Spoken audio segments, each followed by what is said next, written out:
Buonasera, benvenuti a TG Sicilia, vediamo insieme le principali notizie. Una scalinata per ricordare le stragi di Capaci e via D'Amelio. A Catania anche quest'anno la scalinata del Tribunale si colora con i volti dei magistrati uccisi da Cosa Nostra per ricordare l'importanza della lotta alla mafia. Sempre a Catania, la Presidente della Commissione Nazionale Antimafia, Chiara Colosimo, firma il protocollo Liberi di scegliere. Tra i 57 giorni che separano le stragi del 93 ci sono ancora troppi segreti. Fiumi di droga, 40 arresti con retate in mezza Sicilia. Dalla Germania a Barra Franca, nell'Ennese, Cosa Nostra era coinvolta nel traffico illegale. Tutto fermo ad Agrigento senza acqua da settimane. I cittadini, esasperati dopo il corteo, programmano ulteriori proteste. 100 giorni per smaltire le lunghissime liste d'attesa della sanità. A Messina, dove 15.000 persone attendono una chiamata, l'ASP vara un piano straordinario da 3 milioni di euro. Palermo, allarme legionella a scuola, chiusi i 3 edifici del liceo scientifico Galilei. La storia a lieto fine del musicista Chris Obey, nigeriano imprigionato in Libia, rifugiatosi in barcone a Lampedusa, è diventato un musicista di talento che canta anche la tradizione siciliana. Calcio, al Catania il primo round dei quarti di finale dei play-off di Serie C. La sfida contro l'Avellino decisa da un gol di Cianci. Sabato il ritorno in Campania. Ora i rossazzurri ci credono.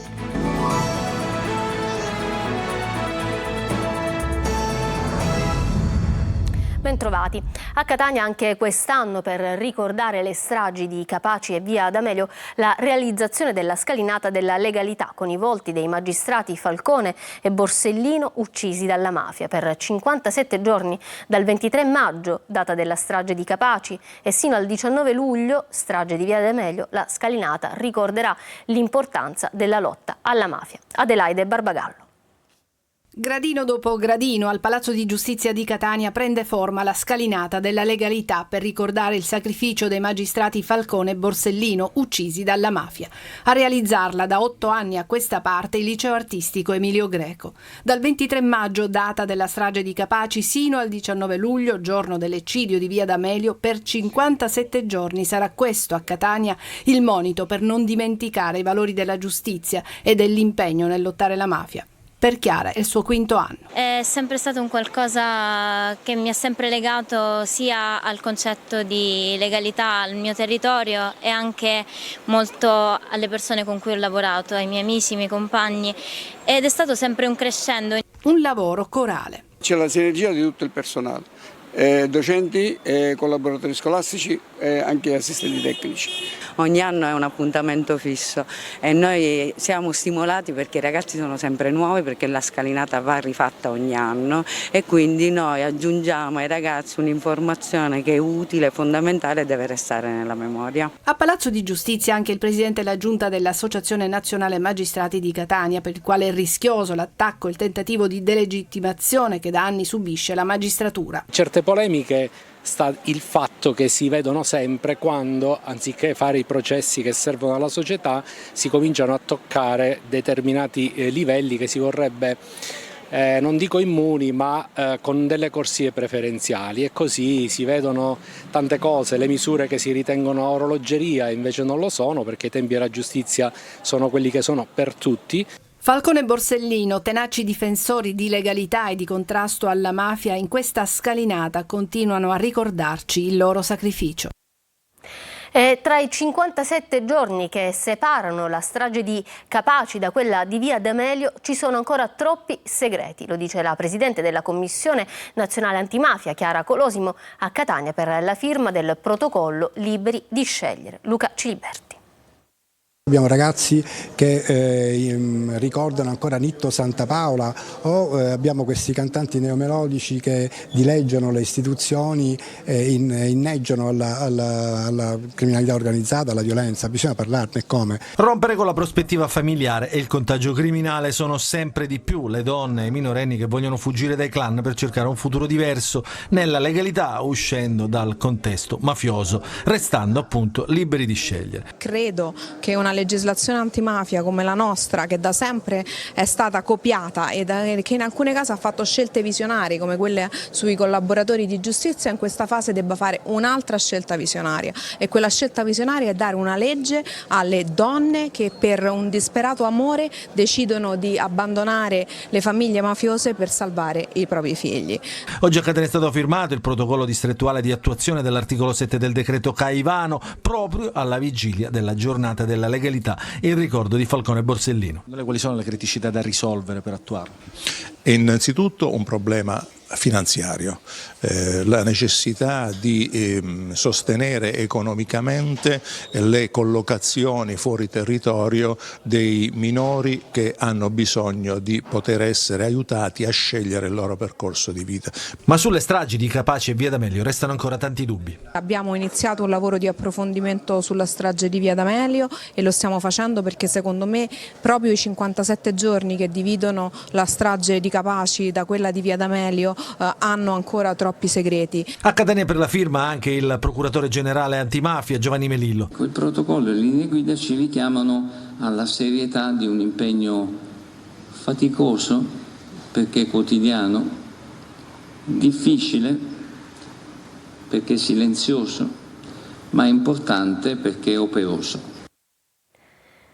E a proposito di legalità, un immobile confiscato alla mafia e trasferito dal patrimonio del comune di Carini, nel Palermitano, ospiterà un centro per le vittime di violenza. La Finestra della Legalità, questo è il nome, sarà affidato in concessione a titolo gratuito per 10 anni. Nell'immobile ci saranno sale per le terapie, i colloqui, una cucina, 3 bagni, 4 camere da letto e una terrazza. Chi interessato potrà presentare domanda di partecipazione fino al 19 giugno. Droga a fiumi e una raffica di arresti tra Palermo, Caltanissetta, Enna e la Germania. Polizia e reparti speciali si infiltrano nei quartieri di Brancaccio e Sperone per stanare pusher e vedette. Tonino De Mana. 26 arresti a Palermo, 15 nel Nisseno. Polizia e carabinieri assestano un altro duro colpo alle organizzazioni criminali che smerciano droga, spesso proveniente dal Sud America. Squadra mobile SCO, coordinati dalla direzione distrettuale antimafia diretta dal procuratore Maurizio De Lucia, si sono infiltrati nei fortini della droga a Sperone e Brancaccio, eseguendo 26 ordinanze, 21 in carcere, 5 ai domiciliari, nei confronti di altrettante persone accusate a vario titolo di associazione finalizzata al traffico di stupefacenti aggravata dal metodo mafioso. Sarebbero stati accertati anche gli interessi di Cosa Nostra sulla distribuzione dei guadagni provenienti dall'attività illecita. Numerose le perquisizioni effettuate che hanno permesso di individuare pusher e vedette. E 15 persone sono state arrestate nell'operazione denominata Albana, che ha visto impegnati i carabinieri di Enna, Caltanissetta, Catania e Brescia. Secondo la ricostruzione dell'accusa, la droga arrivava dalla Germania a Barrafranca tramite emigranti ennesi che vivono all'estero. Nell'ambito dell'inchiesta, la DDA di Caltanissetta ha disposto perquisizioni anche a Colonia grazie alla cooperazione internazionale sotto l'egida dell'Europol. 3 anni prima, a Monaco di Baviera, il figlio di uno degli attuali indagati era stato trovato in possesso di 300 grammi di cocaina. Dalle intercettazioni sarebbe emerso uno stretto collegamento con altri elementi di spicco legati alla criminalità organizzata di Ognina e Picanello a Catania.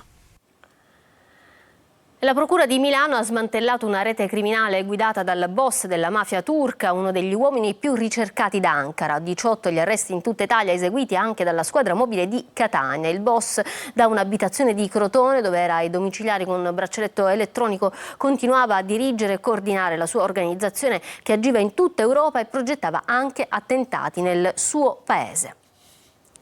E sempre più emergenza idrica ad Agrigento, nella prossima capitale italiana della cultura. I cittadini sono esasperati e pronti ad organizzare altre manifestazioni di protesta. Davide Sardo.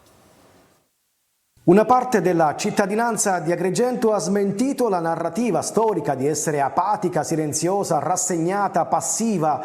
La manifestazione di ieri contro la crisi idrica nel centro storico innanzi al municipio è stata partecipata e condivisa da tanti. Il problema è stato lanciato alla ribalta dell'opinione pubblica. Se ne è discusso ed è già un traguardo. Tuttavia ieri sarebbe stato solo un collaudo, perché altre manifestazioni dello stesso genere saranno organizzate a breve e saranno ancora più partecipate, perché tanti altri cittadini hanno deciso di alzarsi dalla sedia e uscire di casa per rivendicare un proprio sacrosanto diritto primario, l'acqua. E lo slogan delle prossime mobilitazioni sarà: il tempo delle chiacchiere è finito. Mio marito va e viene da Bonamorone a riempire pure i bidoni, cioè dico nel 2024, e poi parliamo di capitale della cultura.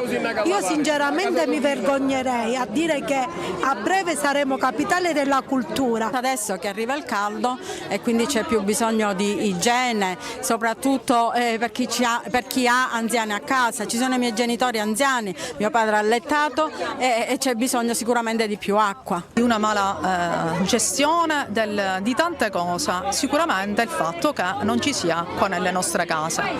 È una condizione inumana, è una condizione che rende Agrigento, per quanto bella sia, ma la rende veramente brutta. A Messina scatta il piano dei 100 giorni per smaltire le liste d'attesa della sanità. Prestazioni aggiuntive, straordinarie, aperture anche nel weekend. Ma sentiamo quali sono i numeri nel servizio di Francesco Triolo.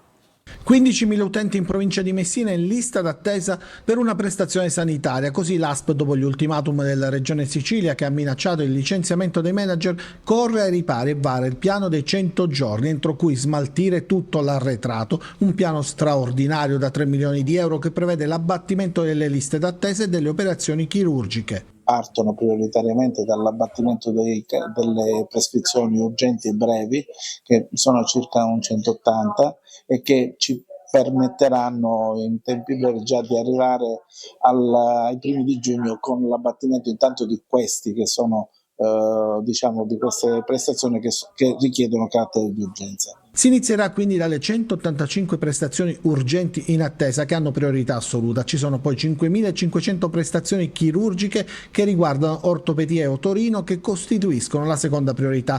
Per velocizzare saranno assunti altri medici, ma intanto si procederà con lo straordinario, 100 euro lordi in più all'ora ai medici. Saremo nelle condizioni di abbattere le liste di attesa arretrate che costano di circa 15.000 prestazioni fra ricoveri e prestazioni ambulatoriali. Faremo in modo che i nostri medici e i nostri infermieri possano darci una mano insieme al privato e alla medicina convenzionata, perché questo piano dei 100 giorni ha necessità di tutti. Per gli interventi chirurgici l'obiettivo è abbatterli entro l'estate, riprogrammazione che ha predisposto anche il Policlinico sia per gli interventi chirurgici sia per l'attività ambulatoriale, con visite aggiuntive dal lunedì al venerdì, ma anche nel weekend. Palermo, allarme legionella, scuola, chiusi i 3 edifici del liceo scientifico Galilei. Con una circolare la dirigente ha lanciato l'allarme sulla presenza del batterio nelle condotte idriche dell'istituto. Marco Gullà. Il liceo, come vediamo, è chiuso da ieri. Siamo al liceo scientifico Galileo Galilei di Palermo e da ieri questa scuola è chiusa. La dirigente scolastica ha avvertito con una circolare della presenza di tracce di legionella nelle condotte idriche della sede centrale di via Danimarca e nei plessi distaccati di via delle Ferrovie e viale Strasburgo. Porte chiuse quindi e nessun alunno presente. L'allarme ha ovviamente messo in apprensione studenti e professori. La legionella è un bacillo che provoca una malattia che si trasmette per via aerea chiamata legionellosi, che colpisce prevalentemente il sistema respiratorio con forme anche acute di polmonite. Può anche causare la morte. Considerato che è necessario effettuare i trattamenti sanitari previsti al fine di consentire l'uso dell'acqua nei plessi, è stata disposta, si legge nella circolare, quale misura precauzionale e compensativa, l'immediata sospensione dell'attività didattica. Probabile che la scuola riapra la prossima settimana. Nei giorni scorsi, per lo stesso motivo, erano stati chiusi al pubblico gli uffici del comando della Polizia Municipale di via Ugo La Malfa, non distante dai 3 plessi scolastici del Galilei. Dopo un intervento sugli impianti idrici, il comando aveva ripreso le attività ordinarie. Il mare a Catania sarà restituito alla città con lunghi tratti della ferrovia che saranno interrati in gallerie sotterranee, a partire dai binari sopra gli archi della Marina. A Palazzo degli Elefanti la firma per la realizzazione di una serie di opere da realizzare entro il 2030. L'alta velocità tra Palermo, Catania, Messina. Adelaide Barbagallo. Sugli archi della Marina a Catania passano i treni, ma non sarà più così. Più volte annunciato, diventerà realtà l'interramento dei binari per restituire il fronte mare alla città. Sarà il primo dei progetti che verranno realizzati. A Palazzo degli Elefanti, nero su bianco, la firma di un'intesa tra amministrazione, FS e Rete Ferroviaria Italiana per una serie di interventi con Catania, che diventa nodo principale dell'alta velocità per quanto riguarda i collegamenti ferroviari con Palermo e Messina. Progetti che ci fanno immaginare la città che sarà. Non solo l'interramento della tratta Aquicella-Bicocca, utile anche per raggiungere l'aeroporto. In piazza Alcalá ci sarà la fermata Duomo, proprio in centro città. In piazza Europa verranno dismessi il deposito e le ex officine ferroviarie per progetti di rigenerazione urbana. Tutta quanta l'area a ridosso di piazza Europa, voi immaginate cosa significherà privare tutta quell'area dei binari e pertanto restituirla alla città. Immaginerei un bel parco urbano che va a degradare sul Caito.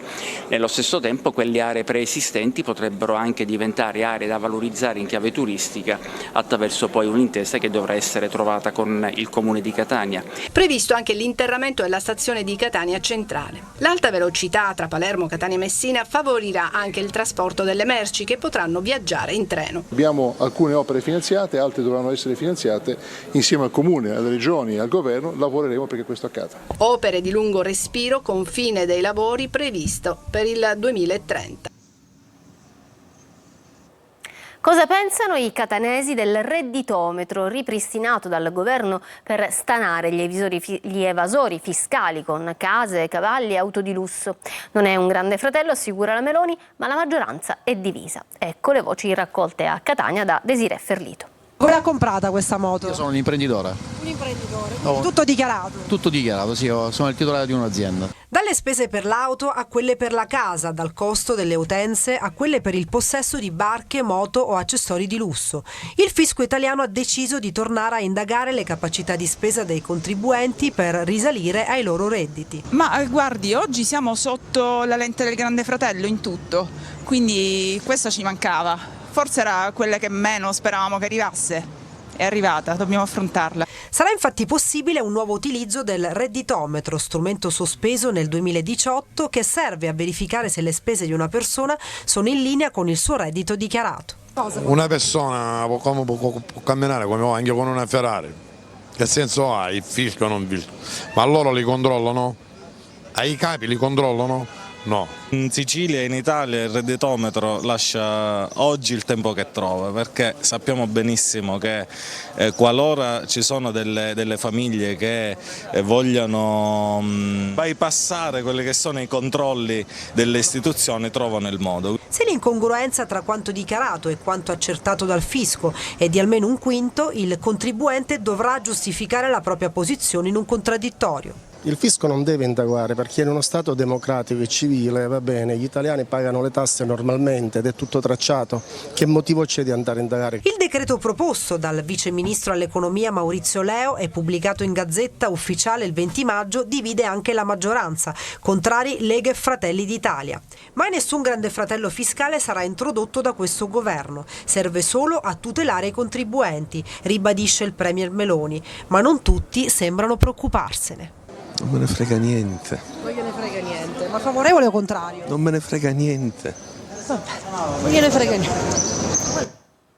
Dal carcere in Libia, in barcone a Lampedusa e poi a Palermo, diventata la sua casa. Quella di Chris Bey è una storia di migrazione a lieto fine. Per il 26enne nigeriano, ormai affermato musicista, raccontare le ferite dell'anima e del corpo è un modo per difendere la condivisione e l'inclusione. Roberta Lunghi.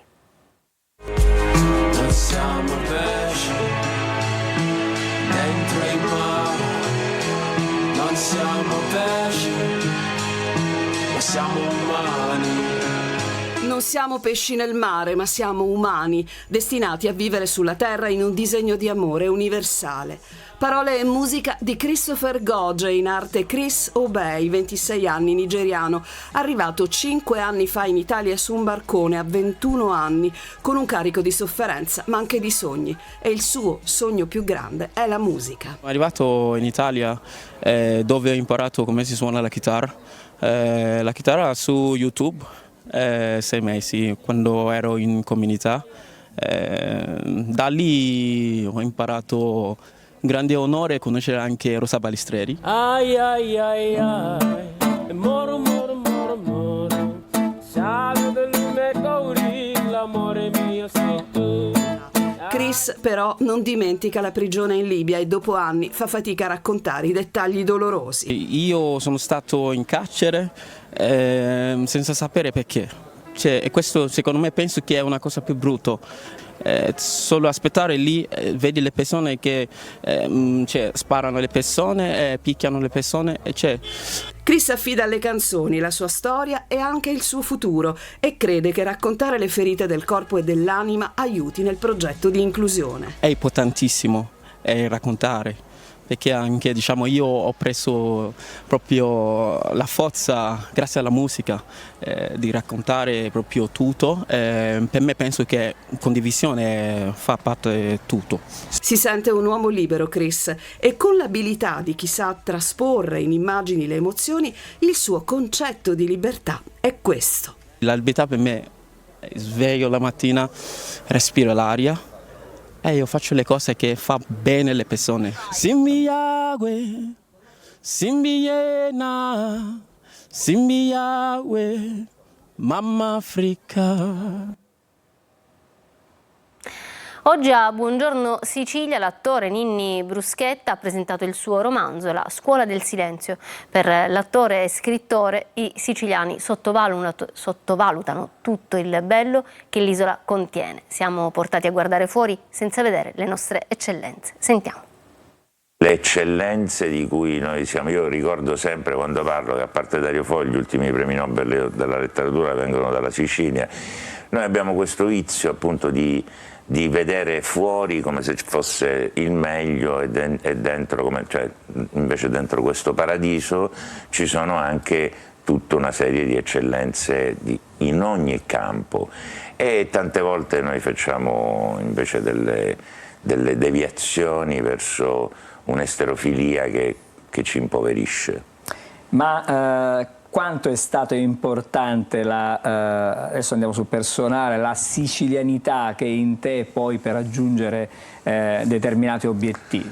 Ma quello è stato, diciamo che io ne ho fatto anche un marketing, perché, ma non certo per le cose di grande successo, che poi sono state una conseguenza, ma per come ho iniziato a lavorare. Io avevo una grande paura di andare a Roma senza avere, perché a quei tempi bisognava, non è che te ne andavi dalla Sicilia perché non ne potevi più, te ne andavi perché volevi fare l'attore o il regista, perché non si poteva, oggi si può. Ci fermiamo adesso per una pausa e ritorniamo tra poco con il calcio.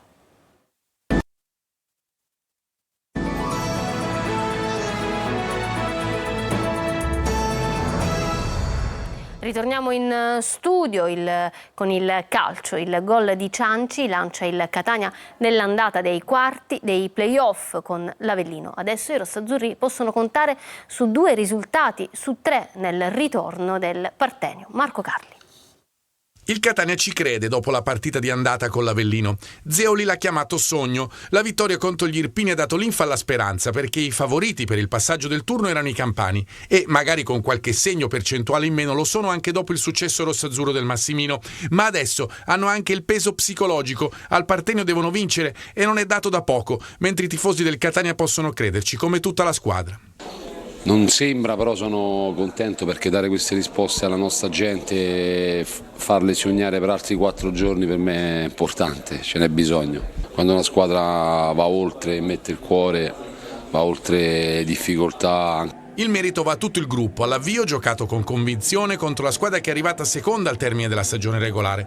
All'aver trovato, quando la partita sembrava incanalata sullo 0-0, lo spunto vincente, con l'uomo del momento, Pietro Cianci, 5 gol nelle ultime 6 partite della stagione regolare e prima rete importantissima nei playoff, aggancio, tiro di sinistro e palla nell'angolo. Tutto semplice all'apparenza, ma che appunto appare facile quando il periodo è positivo. A questo si aggrappa fortemente il Catania, avere un bomber che funziona è determinante, così come una difesa solida, il cui uomo simbolo al momento è Quaini, irreprensibile anche contro Patierno e compagni. A centrocampo serve il guizzo in più in fase di costruzione, ma c'è anche gente come Welbeck che fa da frangiflutti e comunque riesce ad innescare Cianci nell'azione dell'1-0. Adesso testa al Partenio. Sarà gara da episodi, magari non come al Massimino quando il VAR è diventato protagonista dopo un minuto, cancellando l'espulsione di Cancellotti. Certamente sabato sarà una gara tesa e vibrante, ma adesso il Catania ha messo pressione all'Avellino, quello che serviva. Bene, questo era l'ultimo servizio, io vi lascio alla programmazione di Antenna Sicilia e vi auguro un buon proseguimento di serata. Arrivederci.